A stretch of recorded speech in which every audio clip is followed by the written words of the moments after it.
వంశంగా చేయబడింది. రాజులోని యాజక సమూహంలోకి వచ్చింది. దేవుని సొంతైన ప్రజలుగా చేయబడింది. కాబట్టి మనం కూడా ఒకప్పుడు ఇలాంటి పరిస్థితులు ఉన్నాం. అగాధమైన గుంట అంటే భయంకరమైన పరిస్థితులు, చీకటి గల చోట్లలో ఉన్నాము. అదేవిధంగా అగాధ జలములు కూడా మన జీవితాలు ఉన్నాయి. అటువంటి జీవితాలను దేవుడు ఏం చేశాడ? తప్పించి మనం ఏర్పాటు చేసుకొని నియమించాడు. చూడండి 107 కీర్తన 107 అధ్యాయం 11 వస్తుంది. 107:11 బంధింపబడిన వారై చీకటిలోని మరణాంధకారంలోను నివాసం చేయువారి బాధ చేతను ఇనుప కట్ల చేతను బంధింపబడిన వారై చీకటిలోను మరణాంధకారంలోను మరి నివాసం చేయువారి హృదయం. చూడండి, ఒకప్పుడు ఈ హృదయ రీతిలో ఉందంటమ్మా. మరి బాధ చేత ఇనుప కట్ల చేత బంధింపబడిన స్త్రీ అన్నమాట. అంటే ఆమె జీవితంలో ఎటువంటి సంతోషం లేదు, భర్త కోల్పోయింది, ఆ విధంగా సంవత్సరాలు కోల్పోయింది. మరి అటువంటి ఆ జీవితంలో ఏముందా మనం గమనించుకుంటే బాధ ఉంది. ఏముంది? ఎటువంటి బాధ అంటే ఇనుప కట్ల చేత బంధింపబడిన బాధ.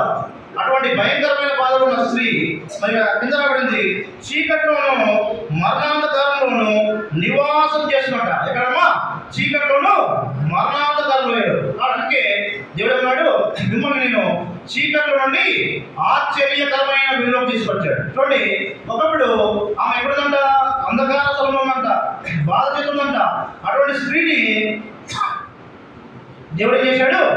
ఏర్పాటు చేసుకొని నియమించుకున్నాడు. కాబట్టి మరి ఇనుపగడ్డ చేత బాధపడుతున్నామను విశ్రాంతిగా చేశాడు, నెమ్మది ఇచ్చాడు, శాంతి సమాధానం ఇచ్చాడు. ఒకప్పుడు మన జీవితంలో కూడా మరి నెమ్మది లేదు, శాంతి లేదు, సమాధానం లేదు. మరి ఇటువంటి బాధ చేతుల్లో ఉన్నవారమే. కాబట్టి ప్రభు మనల్ని ఏర్పాటు చేసుకోవడం ద్వారా, ప్రభు మనల్ని నిర్మించుకోవడం ద్వారా, ఆయన ఉదయం రావడం ద్వారా ఎంతో పొందుతున్నాం. మరి ఎంతో శాంతి సమాధానం పొందుకున్నాం. కాబట్టి ఎవరి చేయాలి? ఆరాధించాలి. అవునయ్యా, ఒకప్పుడు నేను ఎక్కడున్నా? అంధకారంలో ఉన్నా, చీకట్లో ఉన్నా, బంధకాల్లో ఉన్నా, మరి ఇనుపగడ్డతో బాధపడుతున్నా. నా జీవితంలో నీవు రావడం ద్వారా అయ్యా చీకటి నుండి ఆశ్చర్యకరమైన వెలుగులోకి వచ్చానయ్యా. మరి అదైనా మరి ఏ పదకొండ వంశంగా చేయబడ్డానయ్యా. మరి దేవుని సొంతైన ప్రజలుగా చేయబడ్డానయ్యా.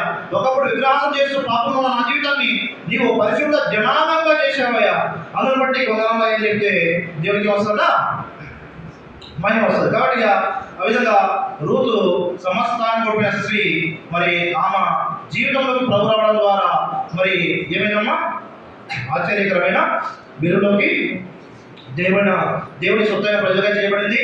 మరి పరిశుద్ధ జనాంగం కూడా చేయబడింది అన్నమాట. చూడండి, మనం చదువుతున్నాం 1 పేతురు. ఇప్పుడు చదువుతున్నాం కదా, 1 పేతురు 2వ అధ్యాయము 9వ వచనం. చీకటిలో నుండి ఆశ్చర్యమైన తన వెలుగులోకి మిమ్మల్ని పిలిచిన వారికి ప్రశ్న చేయని యుద్ధము, ఏర్పరచబడిన వంశమును, రాజులైన యాజక సమూహమును, పరిశుద్ధ జనులను, దేవుని సొంతైన ప్రజలుగా చేపట్టారు. చూడండి, ఒకప్పుడు ఈమె అన్యురాలు, అదేవిధంగా విగ్రహం చేస్తున్నది. మరి దేవుని ఎరగని జనాంగంలో ఉన్న స్త్రీ ఇప్పుడు దేవుని సొంతైన ప్రజలుగా చేయబడింది. మనం కూడా ఒకప్పుడు దేవునికి దూరంగా ఉన్నాం, దేవుని ఎరగని ప్రజలుగా ఉన్నాం, ఆ విధంగా విగ్రహాలు చేస్తూ పాపంలో ఉన్నాం. అటువంటి జీవితాన్ని దేవుడు చేశాడ? దేవుని సొంతైన ప్రజలు చేశాడు. ఎటువంటి ప్రజలమా? దేవుని సొంతైన ప్రజలకి. యెషయా 43వ అధ్యాయంలో భయపడకము, పేరు పెట్టి నిన్ను నేను పిలిచున్నాను, నీవు నా సొంత. కాబట్టి దేవుని సొంతైన ప్రజలు చేయబడ్డాం. కాబట్టి అందుబట్టి దేవుని ఏం చేయాలంటే ఆరాధించాలి, గణపరచాలి, కీర్తించాలి. ఆ విధంగా చేసినప్పుడు దేవునికి మహిమ వస్తుంది. చూడండి, 133వ కీర్తన 1వ వచనం. 133వ కీర్తన 1వ వచనం. సహోదరుల ఐక్యత కలిగి ఉంటా ఎంతో మేలు, ఎంతో మనవరం. చూడండి, మనం గమనించుకుంటే ఇక్కడ ఆ రూతు ఓర్పు అయితే ఉన్నారు, కానీ ఓర్ప అత్తతో పెట్టుకుని వెళ్ళిపోయింది. కానీ ఈ రూతు ఏం చేసిందంట? అత్తతో ఐక్యతతో వెళ్ళిందన్నమాట. అంటే దేవుని యొక్క ఐక్యత కలిగి ఉంది. కాబట్టి దేవుడి ప్రజల మధ్య దేవుడే ఐక్యతను తీసుకొచ్చాడు. కాబట్టి సమాధానం తీసుకొచ్చాడు, శాంతి తీసుకొచ్చాడు. అందుబట్టి మన దేవుడికి చెల్లించాలంట వందనాలు చెల్లించాలి. ప్రభా, ఒకప్పుడు మా జీవితంలో ఐక్యత లేదు, సమాధానం లేదు, శాంతి లేదు. అటువంటి మా జీవితంలో రావడం ద్వారా అయ్యా శాంతి పొందుకున్నాం, సమాధానం పొందుకున్నాం, ఐక్యత పొందుకున్నాం అని మనం దేవుడిని ఆరాధించే వారిగా ఉండాలి. కాబట్టి ఈ రోజు జీవితంలో మరి భర్తను కోల్పోయిన ఈ స్త్రీ జీవితంలో ఏం లేదట? సమాధానం లేదు, శాంతి లేదు, ఐక్యత దేవుడు ఆ ప్రజలు రావడం ద్వారా, ఆ అత్తను వెంబడించడం ద్వారా మరి అత్త ద్వారా దేవుని యొక్క ఐక్యత పొందుకుంది. కాబట్టి మనము అటు ఐక్యతను దేవుడిని చూడడం ద్వారా మన దేవుడికి ఏం చెల్లించాలి? వందనాలు అని చెప్పాలి. చూడండి మత్తయి సువార్త 25వ అధ్యాయము 1వ వచనం. మత్తయి సువార్త 25వ అధ్యాయము పరలోక రాజ్యము తమ దేవుని పట్టుకున్న పెళ్లి కుమారుడు ఎదుర్కొన్నట్టు బయలుదేరిన 10 మంది కన్యకలను పోలి ఉన్నది. వీరిలో 5 బుద్ధి లేని వారు, 5 బుద్ధి గలవారు. చూడండి మనం గమనించుకుంటే మరి 5 మంది బుద్ధి గలవారు, 5 మంది బుద్ధి లేని వారు అంట. మనం గమనించుకుంటే అత్తను వదిలి వెళ్ళిన ఓర్ప బుద్ధి లేని స్త్రీగా వెళ్ళిపోయింది. మరి అత్తను వెంబడించిన రోజు మరి బుద్ధి గల కన్యకల స్థానంలోకి వచ్చింది. కాబట్టి అటువంటి దేవుని యొక్క వెలుగులోకి వచ్చింది ఎవరు? ఈ రోజు. కాబట్టి మనం కూడా దేవుని వెంబడించడం ద్వారా, దేవుని యొక్క సహవాసం ఉండడం ద్వారా, దేవుని యొక్క ఆత్మీయతను అర్పించడం ద్వారా మనం ఏమంటా ఎటువంటి స్థానంలోకి వచ్చినామో? బుద్ధి గల కన్యకల స్థానంలోకి వచ్చినాం. ఆ విధంగా దేవుడే ఆయన వెలుగులో వచ్చాడు. కాబట్టి మన దీపాన్ని వెలిగించుకున్నాం, అటువంటి జీవితం ఉంటున్నాం. కాబట్టి దేవుడికి ఏం చెల్లించాలి? వందనాలు అని చెప్పాలి. ప్రభా, ఒకప్పుడు మా జీవితంలో వెలుగు లేదు, బుద్ధి గల కన్యకలు మేము లేము ప్రభు. నేను వెంబడించడం ద్వారా, నీవు మనం రావడం ద్వారా, నీవు మనం ఏర్పాటు చేసుకోవడం ద్వారా, నీవు మనం నిర్మించుకోవడం ద్వారా మేము ఇప్పుడు వెలుగులో ఉన్నాము. అదే ఆశ్చర్యకరమైన వెలుగు బుద్ధి గల కన్యకలలో మనం చేసి ఉన్నావు. అందును బట్టి నీకు వందనాలు అని చెప్పాలి. ఏం చెప్పాలమ్మా? అందును బట్టి నీకు వందనాలు అని చెప్పాలి. అలా చెప్పడం ద్వారా దేవుడికి ఏమొస్తుంది? మహిమ వస్తుంది. చూడండి అదేవిధంగా అపోస్తల కార్యం 2వ అధ్యాయం 38వ వచనం. అపోస్తల కార్యం 2వ అధ్యాయం 38. పేతురు నేను మారుమనసు పొంది పాపక్షమాపణ నిమిత్తము ప్రతివాడు యేసుక్రీస్తు నామమున బాప్తిస్మం పొందుడి. అప్పుడు మీరు పరిశుద్ధాత్మను పొందుదురు. అప్పుడు మీరు పరిశుద్ధాత్మను వరము పొందు. చూడండి కాబట్టి ఒక్కొక్క జీవితంలో ఈ పరిశుద్ధాత్మ అనే వరం లేదు, కాబట్టి ఆత్మ అనే వరం లేదు. కాబట్టి చూడండి ఒకప్పుడు ఈ రోజు జీవితంలో కూడా ఈ పరిశుద్ధాత్మ లేదు. పాపంతో ఉంది, మరి లోకంతో ఉంది, చీకట్లో ఉంది, అదేవిధంగా అనిరాలో ఉంది, బీదాలో ఉంది, దేవుడు ఎరగని జనంగా ఉంది. ఇటువంటి ఈ రోజు జీవితంలో ప్రభు రావడం ద్వారా ఈమె పరిశుద్ధాత్మ వరం పొందుతుంది. ఏం పొందుతుంది?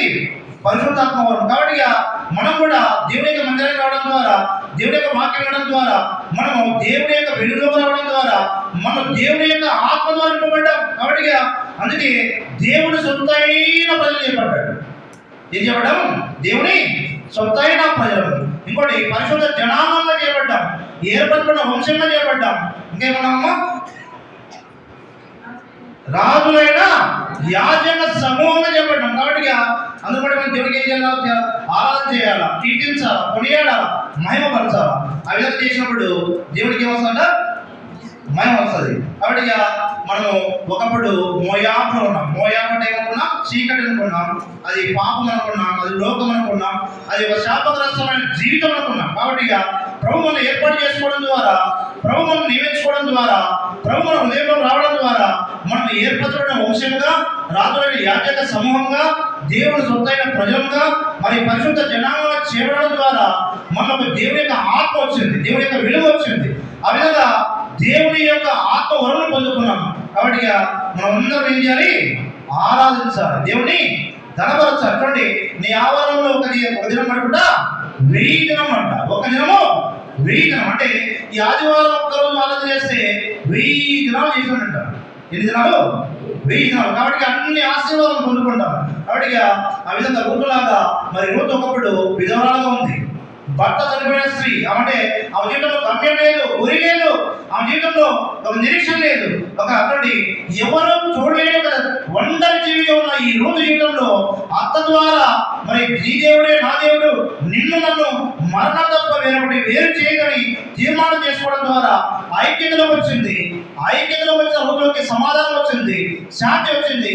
ఆ విధంగా మనం గమనించుకుంటే అత్త ద్వారా, అత్త మాటకు లోపడడం ద్వారా ఆమె గొప్ప నెమ్మది పొందుకొని ఆమె జీవితంలో ఎన్నో కార్యాన్ని చేయగలిగింది. కాబట్టి మన జీవితంలో కూడా ఒకప్పుడు మనం కూడా ఒంటరి వారమే, అందరూ ఉన్నా కూడా ఒంటరి వారమే అంట. కాబట్టి ఎన్నెన్నో ఆలోచనలు, ఎన్నెన్నో సమస్యలు, అటువంటి హృదయంలో నెమ్మది. ఎందుకే ఒక పాట ఉంది, హృదయములో నెమ్మది లేక చేదారి విసిగిన బ్రతుకు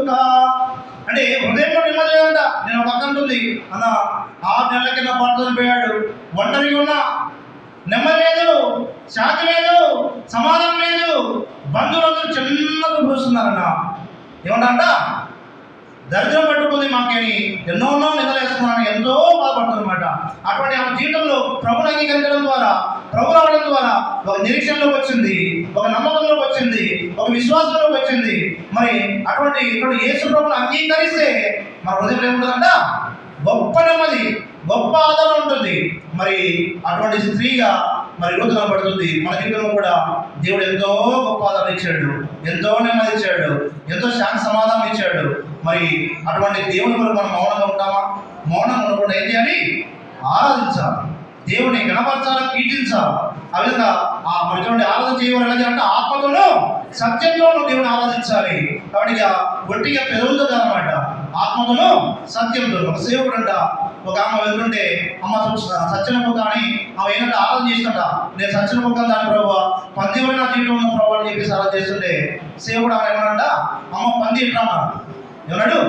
అమ్మ పంది ఇంట్రా అంటే ఒప్పుకోవట్లేదంట. ఆరాధన చేసింది సత్యన ముక్క అన్నది, నేను పంది లాంటి జీవితం నాది అన్నది, పంది అంటే ఒప్పుకోవట్లేదంట. అంటే ఆమె చేసే ఆరాధనలో సత్యం లేదు, ఆత్మ లేదు. అంటే అది ఒట్టి ఆరాధన కాబట్టి అటువంటి ఆరాధన కాకుండా మనం ఆత్మతో సత్యంతో చేసినప్పుడే దేవుడు మన యొక్క ఆరాధన కూడా దీవించి ఆశీర్వదిస్తాడు. దేవుడు వాక్యం దీవించి ఆశీర్వదించుతారు.